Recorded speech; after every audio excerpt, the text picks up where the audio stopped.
एक कर्मचारी के सुरक्षा कवच की जब वो रिटायर हो जाता है। उसके बाद भी जिंदगी होती है ना, खर्च होते हैं, उसीलिए पेंशन जरूरी होती है। और पेंशन को लेकर अब साल भर होने को आया, विवाद लगातार, राजनीतिक जंग, राजनीतिक टेंशन, पेंशन की टेंशन बढ़ती दिखाई दे रही है। 5 राज्यों ने, आप जानते ही हैं, पुरानी पेंशन योजना बहाल कर दी है। नई पेंशन योजना 2004 में लागू हुई थी।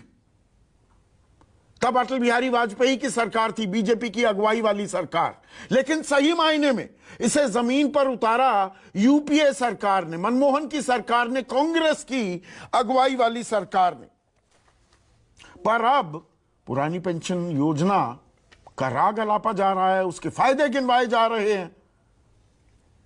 कौन नहीं चाहेगा कि उसकी आखिरी आधी तनख्वाह जो है वो पेंशन के तौर पर उसे मिले। यह एक बहुत बड़ा सुरक्षा कवच है। नई पेंशन योजना में यही नहीं मालूम कि पैसा कितना मिलेगा। उसमें भी एक मुश्त 40% निकाल सकते हैं, बाकी 60% वो एक फंड में बना रहेगा, वो एन्युटी के तौर पर ही आपको पैसा मिलेगा। अब मैं आपको बता रहा था 5 राज्यों ने पुरानी पेंशन योजना बहाल कर दी है। इसमें 3 तो कांग्रेस शासित राज्य हैं, छत्तीसगढ़, राजस्थान और हिमाचल प्रदेश। इसके अलावा आम आदमी पार्टी द्वारा शासित पंजाब और झारखंड में भी पुरानी पेंशन योजना बहाल हो गई है। नई पेंशन योजना को हटाकर पुरानी पेंशन योजना बहाल कर दी गई है हिमाचल प्रदेश में। पर आज चर्चा क्यों? चर्चा इसलिए कि अब पुरानी पेंशन व्यवस्था की बहाली की मांग उत्तर प्रदेश पहुंच गई है। राजनीतिक लिहाज से सबसे अहम राज्य, 80 लोकसभा सीटें हैं उत्तर प्रदेश की। और पुरानी कहावत है कि दिल्ली का गद्दी का रास्ता लखनऊ से होकर गुजरता है। तो लखनऊ में अटेवा है एक संगठन, और बहुत सारे संगठन जिसमें शिक्षक भी हैं, कर्मचारी भी हैं, वो काली पट्टी बांधकर विरोध प्रदर्शन करते नजर आए। लगभग 24 लाख सरकारी कर्मचारी हैं उत्तर प्रदेश में, इनमें से लगभग 14 लाख अनुमान यह लगाया जा रहा है वो पुरानी पेंशन योजना की बहाली की मांग कर रहे हैं। इसमें कृषि, पीडब्ल्यूडी, चिकित्सा और शिक्षा विभाग के कर्मचारी हैं। तो अब उत्तर प्रदेश भी इस फेहरिस्त में जुड़ गया है। महाराष्ट्र में भी, वहां भी बीजेपी साझीदार है सरकार में। यूपी में तो उन्हीं की सरकार है, लेकिन एक नाथ शिंदे गुट जो है शिवसेना का, उसके साथ एक मिलीजुली सरकार बीजेपी महाराष्ट्र में चला रही है और वहां पर एक नाथ शिंदे। अब वो पुरानी पेंशन योजना किस तरह से लागू की जा सकती है, उसके विकल्प तलाश रहे हैं। देवेंद्र फडणवीस बीजेपी के वरिष्ठ नेता हैं, उप मुख्यमंत्री हैं। उन्होंने पहली बार यह खुलकर कहा था, नॉट नेगेटिव ऑन ओपीएस, यानी कि पुरानी पेंशन योजना को लेकर वो नकारात्मक नहीं है। जेजेपी, जिसकी चाबी के चलते सत्ता का दरवाजा खोला 2019 में हरियाणा में बीजेपी ने, और मनोहर लाल खट्टर की फिर से सरकार बनी, पुरानी पेंशन योजना को लेकर जो कर्मचारी वहां पर आंदोलित हैं, उनका खुलेआम समर्थन कर रही है जेजेपी, दुष्यंत चौटाला की पार्टी।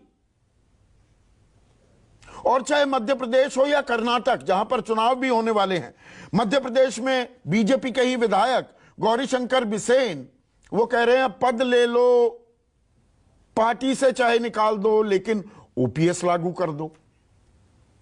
और शिवमोगा से बीजेपी के विधायक आयानूर मंजूनाथ भी अब ओपीएस की वापसी की मांग कर रहे हैं।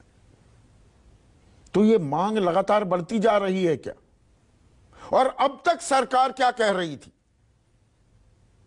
सरकार ने साफ कर दिया कि जो पीएफआरडीए है, pension fund and regulatory development authority, यानी कि जो आपका पैसा एनपीएस के तहत 2004 के बाद कटता है। 10% आपका, 10% सरकार देती है, वो 14% देने लग गई है। वो पैसा एक फंड में चला जाता है और वो फंड फिर इसे शेयर बाजार में लगाता है कुछ और फंड्स के जरिए, कि भाई वो पैसा तो वहां चला गया, अब वो वापस आ नहीं सकता, वो तो हम दे नहीं सकते। ये सरकार ने बिल्कुल बिना लार लपेट साफ कर दिया है कि एनपीएस फंड जो है वो कर्मचारी और ट्रस्ट के बीच समझौता है। और सरकार ने इस बात को लेकर भी आगाह किया कि देखिए, ये कर्ज लेकर घी पीने वाली बात कर रही हैं सरकारें, जो पुरानी पेंशन योजना को बहाल कर रही हैं। आने वाली पीढ़ियों पर दुनिया भर का कर्ज हो जाएगा, ये पट नहीं पाएगा, अर्थव्यवस्था चरमरा जाएगी और हम पैसे नहीं देंगे। ये भी अपने आप में एक बहुत बड़ा पेंच है। पत्रकार संदीप चौधरी जी ने कितने स्पष्ट तौर पे बताया कि पेंशन जो है वो कितनी जरूरी होती है और पेंशन का मिलने वाला पैसा जो अमाउंट आ रहा है वो भी कितना आपको मिल रहा है, ये भी डिपेंड करता है कि कर्मचारी की उससे खर्चा जो भी उसका बुढ़ापे के बाद चलने वाला होता है, क्या वो उससे चल पा रहा है। पेंशन तो दोस्तों दो टाइप की मिलती है, जैसा कि ओपीएस में भी मिलती है और एनपीएस में भी मिलती है। अब एनपीएस में अभी तक जितने भी कर्मचारी रिटायर गए हैं उनको किस हिसाब से पेंशन मिली और अगर वही कर्मचारी पुरानी पेंशन योजना में कवर्ड होते तो उनको कितनी पेंशन मिलती, ये आप भली भांति समझ सकते हैं इस विषय में। फिलहाल जो वीडियो है दोस्तों ये पुराना है। अब कई लोग ये बोलेंगे भाई पुराना वीडियो क्यों डालते हो, पुराना वीडियो क्यों दिखाते हो।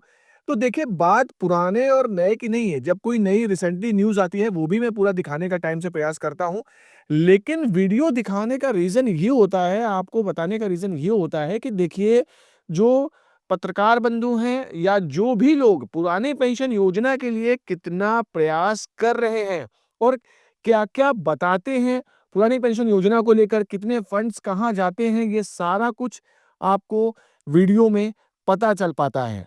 हालाँकि कई लोग जागरूक रहते हैं, पता रहता है, हो सकता है कुछ लोग मेरे जैसे नहीं पता हो जिनको, तो ऐसे वीडियोज़ से जानकारी मिल जाती है। सरकार का कहना ये है कि अगर पुरानी पेंशन योजना जो राज्य लागू कर रहे हैं, वो आने वाली पीढ़ी को कर्ज में डाल देंगे और जिन राज्यों में पुरानी पेंशन योजना बहाल हो चुकी है, वो राज्य के जो भी मुख्यमंत्री जी हैं, उनका कहना है कि ऐसा कुछ भी नहीं है और हम इसको बहुत अच्छे से मैनेज कर रहे हैं। पुरानी पेंशन योजना क्या बहाल होना क्या सच में इतने कठिन है कि सरकार जो है इस पर फैसला नहीं ले पा रही है? यूपीएस में अभी जैसा कि अभी हाल फिलहाल यूपीएस में भी कुछ बदलाव किया गया, जैसा कि यूपीएस में ग्रेजुटी और डेथ ग्रेजुटी का प्रावधान ला दिया गया है। पहले ये एनपीएस में था, कई लोगों को ये डाउट रहता था कि एनपीएस में ग्रेजुटी नहीं मिलती है, तो दोस्तों ग्रेजुटी एनपीएस में भी मिलती है, डेथ ग्रेजुटी भी मिलती है। अब वही यूपीएस में भी लागू हो गई है। फिलहाल गजट जब निकला था तो गजट में ऐसा कुछ भी नहीं लिखा हुआ था कि ग्रेजुटी कितनी मिलेगी, क्या मिलेगी, बट सरकार ने इसको अमेंडमेंट करके ग्रेजुटी जारी कर दिया है। तो क्या अब हम ये भी समझे कि आने वाले समय में कि जो यूपीएस में खामियां हैं क्या उसको सरकार ठीक करेगी या जैसा चल रहा है वैसा ही चलता रहेगा? कमेंट सेक्शन पे दोस्तों आपकी राय बहुत इंपॉर्टेंट है, जरूर बताइएगा कि क्या सरकार यूपीएस में आगे चल के संशोधन करेगी और सपोज करिए संशोधन कर देती है तो फिर कर्मचारी जो एनपीएस में चले गए हैं वो किस प्रकार से अब अपना आगे की कार्रवाई करेंगे, ये जरूर बताइएगा। तो फिलहाल खबर यही थी। मेरे द्वारा दी गई जानकारी अच्छी लगी है तो प्लीज वीडियो को लाइक शेयर कमेंट जरूर कर दीजिए। मिलते हैं अगले वीडियो में, तब तक के लिए जय हिंद, जय भारत।